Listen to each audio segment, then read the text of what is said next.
Mentre, come si è detto, il numero dei frati andava aumentando, Francesco percorreva la valle spoletana. Giunto presso Bevagna, vide raccolti insieme moltissimi uccelli d'ogni specie, colombe, cornacchie e monachini. Il servo di Dio, Francesco, che era uomo pieno di ardente amore e nutriva grande pietà e tenero amore anche per le creature inferiori e irrazionali, corse da loro in fretta, lasciando sulla strada i compagni. Fattosi vicino, vedendo che lo attendevano, li salutò secondo il suo costume. Ma, notando con grande stupore che non volevano volare via, come erano soliti fare, tutto felice, li esortò a voler ascoltare la parola di Dio. E tra l'altro disse loro: fratelli miei uccelli, dovete lodare molto e sempre il vostro Creatore, perché vi diede piume per vestirvi, ali per volare e tutto quanto vi è necessario. Dio vi fece nobili tra le altre creature e vi concesse di spaziare nell'aria limpida. Voi non seminate e non mietete. Eppure egli vi soccorre e guida, dispensandovi da ogni preoccupazione.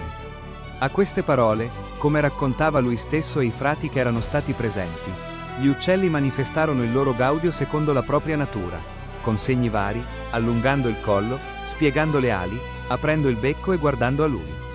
Egli poi andava e veniva liberamente in mezzo a loro, sfiorando con la sua tonaca le testine e i corpi. Infine, li benedisse col segno di croce dando loro licenza di riprendere il volo.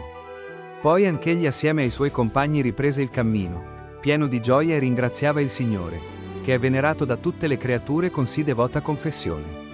Siccome poi era uomo semplice, non per natura ma per grazia divina, cominciò ad accusarsi di negligenza, per non aver predicato prima di allora agli uccelli, dato che questi ascoltavano così devotamente la parola di Dio, e da quel giorno cominciò ad invitare tutti i volatili, tutti gli animali, tutti i rettili ed anche le creature inanimate a lodare e ad amare il Creatore, poiché ogni giorno, invocando il nome del Signore, si accorgeva per esperienza personale quanto gli fossero obbedienti.